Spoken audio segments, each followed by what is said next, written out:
Hey guys, Kamina the coach here. So I really hate doing these videos on my phone, and I suspect that you don't like them either.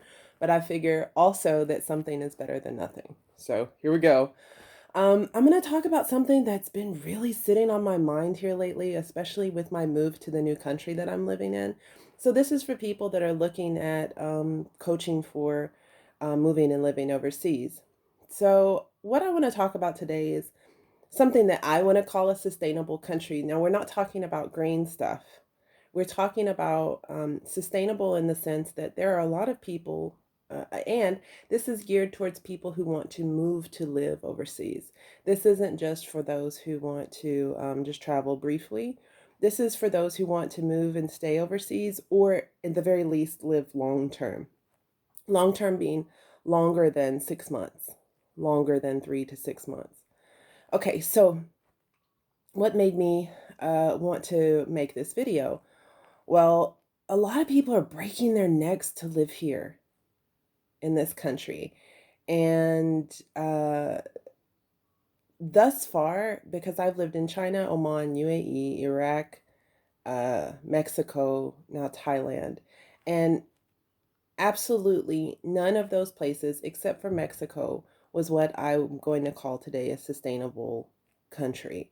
So, what do I mean by that? Saudi Arabia, until just recently, you could not even enter Saudi Arabia without an invitation. So now Saudi Arabia has tourist visas and they have business visas, but you can never own property there. You can have a business there, but you have to have a Saudi partner and they have to be majority stakeholder. Uh, so you understand what I mean, that it's not sustainable. I've actually met people that were born and raised there who've been forced out of the country because it'll never be your country.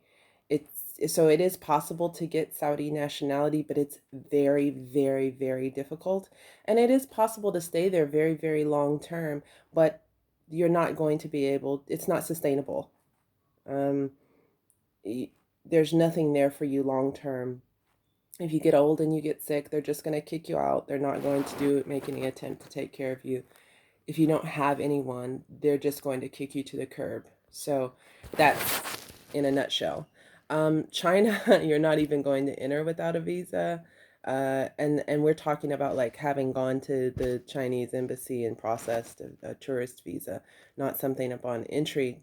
Not even, we won't even say similar to the UA, into similar to Saudi Arabia. It's even much more difficult than Saudi Arabia, actually. And yeah, I'm not going to make a blanket statement like that.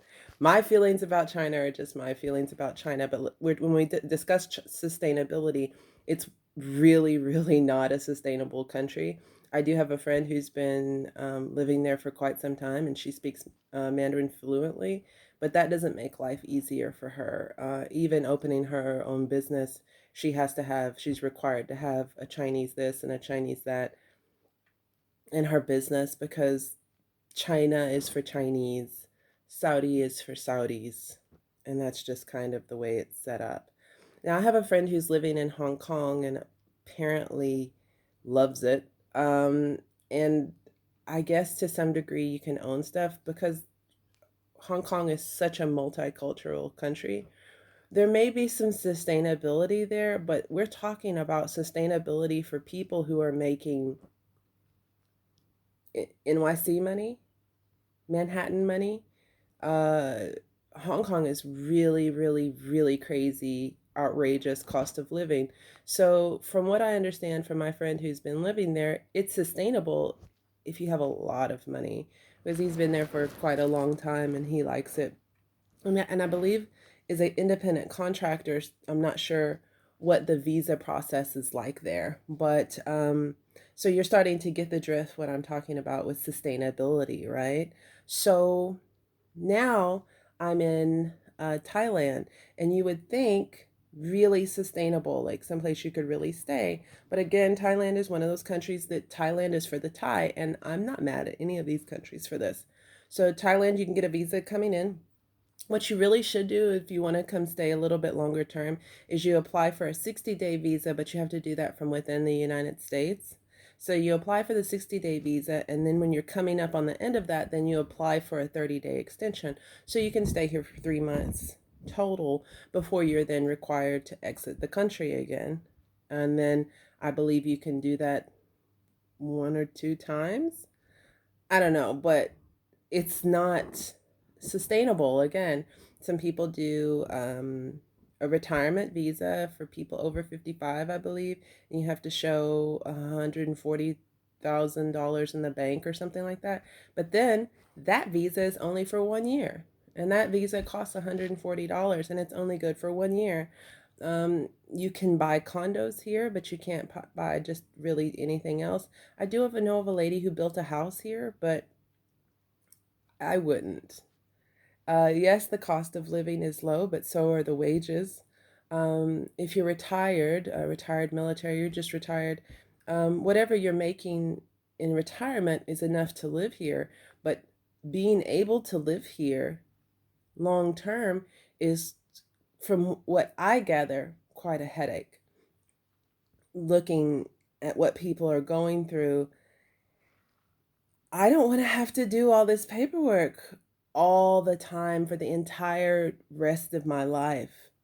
So, I can't offer you a list of countries that are sustainable, but I will tell you, when you've established what your reasons are for wanting to come overseas, you should definitely think about, do you want to stay long term?